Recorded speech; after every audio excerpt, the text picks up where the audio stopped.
Did the Chinese Navy just demonstrate a scary new capacity in electronic warfare, bricking U.S. planes? I'm Paul, U.S. Army combat veteran. Let's talk about what's quietly become a really troubling story. Okay, so this is an interesting article kind of buried in this English language Asia Times, saying China's electronic warfare surge shocks U.S. in South China Sea. And again, this is a pretty simple reflection of this. But what I want you guys to understand is that electronic warfare is about who can blind the other person. The goal is to literally pull the wool over each other's eyes and to stop you want your electronic warfare tools to be able to blind the other person. And they want in turn to be able to blind you while you're able to see. And that's kind of the nature of electronic warfare. Who gets to see what? And so in this story, you have a really fascinating chain of events that actually starts in 2022, right? Where then Speaker of the House, Nancy Pelosi, remember, did her controversial visit to Taiwan, right, in support of Taiwan and its semiconductor industry, and in support of her own bank account because she took a huge position in Taiwan semiconductors. But the People's Liberation Army Navy, the plan, the Chinese Navy, was unable to track and surveil the U.S. Air Force transport plane that carried Pelosi during her visit. This was despite the fact that the PLA pulled out all the stops to try to locate and track her plane.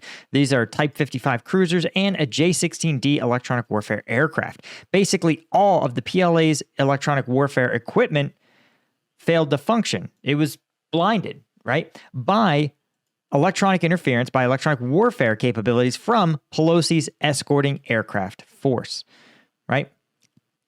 One theory was that it was a massive flight of U.S. F-15s out of Kadena Air Force Base that was also supported by the Carrier Strike Group, which was in the area, and some F-35s, all equipped with electronic warfare capacities, and that was able to basically blind the Chinese electronic warfare, the best of the Chinese Navy. And so in 2 years, China said that we have to go back to the drawing board. We cannot fight a war in which we are totally blind to U.S. aircraft, right? Especially a big, bulky, unstealth transport plane, right? She was likely in like a C-17 or a C-130, something with big, it was something large, probably a C-17. I think a C-130 doesn't have the range. But the point is, it was massive. And the fact that China couldn't even track the thing is a sign that, again, U.S. electronic warfare was a major cut above. And so the Chinese pulled out the stops by most accounts, investing heavily into improving its electronic warfare capabilities, especially rolling out new technologies like AI and creating what they seem to call a kill web of kinetic and non-kinetic elements, right? They also reportedly developed new class of electronic warfare equipment that can detect, decode, and suppress enemy signals. According to one report, the PLA can seamlessly basically look way more extensively through the range of signals, all the way through amateur radio and even Starlink satellite signals. It's a massive, massive leap forward in their electronic warfare capabilities. But a few months ago, in December, it was put to the test. And according to, again, the South China Morning Post, that the U.S. Navy in December dismissed the commander of an electronic warfare attack squadron, citing loss of confidence in his ability to command. And a month later, the PLA gave an award to the crew of the Nanchang for actions against the U.S. carrier fleet. This all sort of makes sense when you consider that the Chinese media highlighted an encounter between an EA-18G from Coulter Squadron, right? This is a U.S. premier electronic warfare plane, and the Nanchang. And this report, according to this Chinese, a report published in a Chinese radar and ECM journal, claims that the EA-18G, which of course was made by Boeing and upgraded as little as 3 years ago, was shut down, totally blinded by the Nanchang, which was using an AI-powered electronic warfare device or series of devices.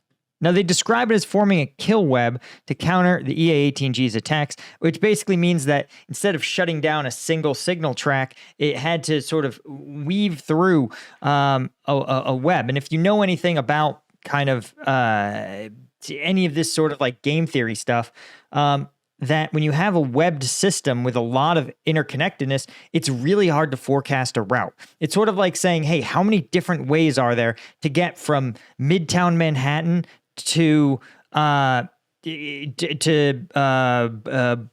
maybe not Brooklyn because there's a few bridges, but like how many ways can you get from Midtown to, I don't know, north, the west side, the east side? I don't know Manhattan, guys. But the point is, a dense city with a lot of different routes mean that it's really hard, right? Let's say somebody was, you, here we go. Let me pull this up here. Boom. Okay. For example, let's say you told somebody, hey, you have to interdict a route. They're going to be going from Lower Manhattan to East Harlem. And you said, well, shoot, there's a gazillion ways they can do it, and you have to stop them along the entire route, right? But where could you drop a roadblock that would stop them? You go, oh, let's stop them here at Park Avenue. Well, then they just make a left and a right. You go, okay, we'll block Park and Lexington. Then we'll block all of these. And then we'll block all these as well. You see how very quickly when you have these kind of webbed systems, right, it would be even more convoluted if you had something like this. This is an even better example of a web system where you'd say, okay, you have to stop someone going from, again, Long Island City to Elmhurst. Well, there's probably tens of thousands, maybe hundreds of thousands of different specific routes they could take. And so if you create this webbed system, it's really hard for planes to counteract that, right? And the fact that China can now pull the wool over the US's elite electronic warfare capabilities built by a top-tier manufacturer like Boeing should give you pause.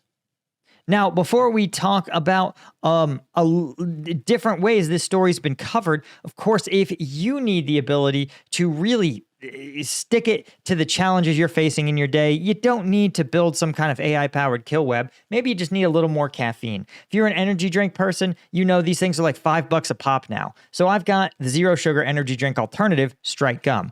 This little piece has all the caffeine of a Red Bull, of an Amp Energy, but zero sugar and 100 milligrams of alpha GPC. Plus, whereas a single energy drink is like $5, this entire pack, the equivalent of 5 energy drinks, is $4.99. Excuse me, it's $5.99. And it's even less if you go to strikegum.com and you get the 5-pack, right? The equivalent of 25 energy drinks for $1 each. Or even the tray, which is the equivalent of 75 energy drinks for just $69.99. And that's if you don't include the new customer discounts or the veteran discounts. So go to strikegum.com, check it out. Or you can go to Amazon. Just search Strike Gum on Amazon and just order it with a single click. Thanks to everybody that's left us those reviews on Amazon. You know it makes a huge difference. We are the premium energy gum. We're made in the USA. We use only natural caffeine, none of the weird lab-made encapsulated stuff. And when you chew it, you can tell the difference right away. You really feel that caffeine rush. So you guys that leave us the reviews, help tell the customers on Amazon, hey, we're the real deal and we're not some fly-by-night, made overseas, dehydrated nonsense. Okay. So, again, here's a different perspective from a site called Interesting Engineering. And you can see that, again, more and more Chinese media actually showed footage of the jets buzzing the Nanchang. One of them was widely believed to be this Growler, right? And the radar system on the Nanchang continued to operate normally and locked on to the main targets of the U.S. fleet, right? Commander of the Nanchang told state media the U.S. planes and ship backed off shortly after they opened the protective covers of their vertical launching system. So it sounds like China really got confrontational once they realized that the U.S. couldn't stop their radar lock, right? And this kind of cat and mouse game where they try to jam and blind each other seems like pretty standard confrontational stuff. And again, the Growler, manufactured by Boeing, is an electronic warfare only aircraft, primarily used for jamming, kind of based on the Hornet airframe. But it can suppress enemy reconnaissance and communication signals across all frequency bands and all directions with high power. And yet, but like every other Boeing aircraft, it looks great on a fact sheet and seems to be increasingly terrible in practice, right? And Chinese scientists, again, making these breakthroughs in high-speed and reliable communications across the entire fleet using this kind of kill web. So it's it's hard to overstate what a tectonic leap forward this is in the electronic warfare space. And I'd be very curious to know what about this confrontation led the U.S. Navy to fire this commander. It's possible, I think, first, that the U.S. Navy may literally not have realized that that the commander was actually beaten, that the technology wasn't sufficient. And they may have fired the commander because they said, well, you must not have turned on your jamming machines, which it sounds stupid, but again, never underestimate the ability of Navy command to stick their heads in the sand, especially if naval commanders are fighter pilot stick jockeys who may think electronic warfare is, adding somebody on Twitter and going, no, you, LOL. And so they may have simply not realized that that it wasn't the commander who had screwed up, but it was in fact Boeing and the acquisition folks at the Pentagon who failed to anticipate that China was going to develop this massive leap forward, an AI-powered kill web to stop U.S. jamming technology. This is all a really, really interesting turn of events. Anyway, guys, that's all I had. Thank you to the Colonel tier members of Combat Vet News, including Bill Collier, Robin Colburn, Giles Marning, Eugenia Cuesta, Chris Gorsuch, and Franz Zacharias, as well as all of our Lieutenant tier members. Could not do this without you guys. Appreciate you so much. And come join us if you want that uncensored combat footage and access to the Q&As. See you guys in the next one. Cheers.